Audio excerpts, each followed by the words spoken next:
주말에 방문해서 전화 통화하는 것 같은 건 별로 찬성하지 않는 것 같아요. 나는 너무 기가 막혀서 입만 벌릴 수밖에 없었다. 지구가 떨어졌습니다. 보육이 끝났다는 것은 무엇을 의미합니까? 돌볼 것도 없고 쓸모도 없으니까 오지 마세요 라는 뜻인지 궁금합니다. 결코 커밍아웃을 하지 않는 차가운 며느리일 거라고 생각한 나는 어리석었다. 하지만 지금까지 내가 그녀를 위해 해왔던 일들이 있는데 너무 못되게 말하는 것은 아닌지, 나도 그렇게 해야 하는지 궁금하다. 항상 그런 말을 하더군요. 마치 내가 그녀를 칼로 벤 것처럼 말입니다. 그것은 불가능합니다. 정말로 그렇게 해야 하는데 너무 과하게 하고 있어요. 그런 말은 아니지만 그냥 시댁이 없다고 생각하면서 살고 있어요. 엄마, 주말에 쉬는 사람을 생각해 보세요. 요즘 학교에서 좀 피곤해서 그렇습니다. 옆에는 맹을 아내로 안고 있는 아들이 있다. 더 이상 말할 필요도 없이 가자. 남편이 떠났어요. 엄마는 나한테 힘들 거라고 했어. 시간이 많아서 이만큼 커질 때까지 키워주시고 허리 통증, 무릎 통증까지 다 챙겨주시고 참아주셨어요. 나는 너희를 도왔지만 세상 자녀들은 내가 그렇게 하지 말라고 말하는 것을 한 번도 들어본 적이 없다. 당신이 필요하지 않기 때문에 오십시오. 그리고 언젠가 당신은 내 남편의 부모가 될 것이기 때문에 우리가 다시는 만나지 않기를 바랍니다. 나는 남편을 따라갔다가 아들의 당황한 목소리와 주인의 목소리를 들었지만 돌아서지 않았습니다. 유 씨와 그의 아내는 며칠 동안 매우 비참했습니다. 그 집에 가고 싶지 않았어. 그랬어야 했는데 그 사람들을 괴롭혔을 뿐이야. 괜찮아. 나는 부모가 해야 할 모든 일을 했다. 적어도 나는 후회하지 않습니다. 그 사람들은 나중에 우리가 죽으면 피눈물을 흘릴 거예요. 민감한 내용이라는 메시지를 받았지만 꼼꼼히 읽어보지 않고 삭제했습니다. 그런데 며칠 후 아들이 저를 찾아왔습니다. 그게 바로 그녀의 성격이에요. 의도는 있지만 굉장히 솔직해서 괜찮아요. 당신의 만화. 나는 당신의 성격이 궁금하지 않습니다. 당신은 무엇 때문에 여기에 있습니까? 아니요, 아들이 누군가를 고용하려고 했지만 그런 어른이 필요했습니다. 내 어머니로서. 아들이 무슨 말을 하면 유 씨는 일이 끝나기도 전에 수줍게 웃었다. 나는 웃었다. 다시 집안일을 하시기 바랍니다. 아니, 왜 일을 다 했는데 돌아오지 않는 걸까요? 나는 일주일에 2번 일하는 사람을 좋아하지 않습니다. 그런데 그 사람한테 5번 전화했더니 결국 한 사람 월급 전액을 줘야 하더군요. 평소에 하면 안 하고 하면 눈치를 채게 되는 집안일이다. 평소 매일 청소하던 집을 일주일에 2번만 청소하면 가족에게는 문제가 되지 않습니다. 하지만 엄한 며느리가 나를 좋아할 리가 없었다. 나는 그녀가 왜 나를 다시 방문하려고 생각했는지 이해하지 못합니다. 그렇게 말해야 할지, 피부가 두꺼운 며느리로 해야 할지, 명령을 내리는 며느리로 해야 할지 모르겠습니다. Logically. 그런데 어떻게 인간 가면을 쓰고 저렇게 출근할 수 있는지 신기했어요. 중요한 것은 유 씨가 인심이 좋은 사람이 아니라는 점이다. 자신을 값싸게 보살펴준 어머니를 그리워하는 것 같다. 그는 이겼다. 그래서 지난번에 건우 엄마가 건우에게 문자를 보냈어요. 너희들은 참 뻔뻔하다. 너희들이 너무 우스꽝스럽기 때문에 나는 화도 나지 않는다. 요즘 엄마가 너무 예민해서 그런 거야. 하지만 제가 예의가 없는 것이 아니라 솔직한 것입니다. 그럼 2번만 솔직하게 말하면 죽여주겠어. 정직한 것과 무례한 것의 차이를 구분할 수 없습니다. 선생님은 누구세요? 둘의 차이점은 무엇인가요? 아, 왜 이러는 걸까요? 나는 당신의 할머니를 찾고 있습니다. 그렇게 말한다고 다 아는 건 아니잖아요. 어떻게 말해야 할지 정말 알고 계신가요? 사랑하는 할머니의 마음을 이용하려는 건 아닌지요. 저는 더 이상 나쁜 사람들과 얘기하고 싶지 않습니다. 그리고 이제는 며느리를 비난할 필요도 없습니다.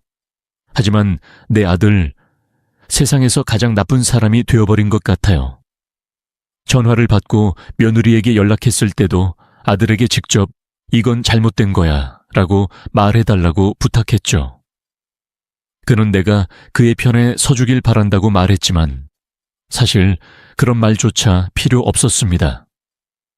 집안일도 끝났고 나와 엄마의 관계도 끝난 것 같았어요. 이제 더 이상 면회조차 오지 않을 거라고 제발 나를 찾아오지 말라고 말하고 싶었습니다. 아버지와 아들이 집에 도착했을 때 그들은 네 발로 겨우 버티는 듯 보였어요. 하지만 결국 아들은 도망쳤습니다. 가끔은 그 멍청한 행동이 정말 엄마 뱃속에서 나온 사람인지 의심스럽기까지 했습니다. 물론 그의 삶과 사위로서의 생활도 쉽지 않았겠죠. 힘들었지만 신경 쓰지 않았던 게 아마 유 씨의 마음에 더 큰 상처를 남기지 않았을까 싶습니다. 그래도 인생은 때로 부모님의 도움이 절실히 필요한 순간이 있습니다. 그래서 저는 언제든 아들을 돕기 위해 준비되어 있었고 그의 가장 큰 동맹자로 남고 싶었죠. 하지만 이제는 아들이 그 동맹자를 잃었기 때문에 모든 걸 스스로 해내야 할 때입니다. 부모로서 저는 그가 더 이상 그렇게 하도록 두고 볼 수 없습니다. 인생의 어려움 속에서도 다시 손을 내밀어야 하는 게 가족입니다. 그렇게 생각하면 가슴이 아프지만 유 씨는 이제 부모를 부모처럼 대하지 않는 선택을 할 수 없다는 걸 알아야 합니다. 그동안 아들과 며느리가 받았던 상처를 뒤로하고 후회만 남았던 순간들을 떠올립니다. 하지만 이젠 다시 서로를 이해하고 치유하는 길로 나아갈 때가 아닐까요?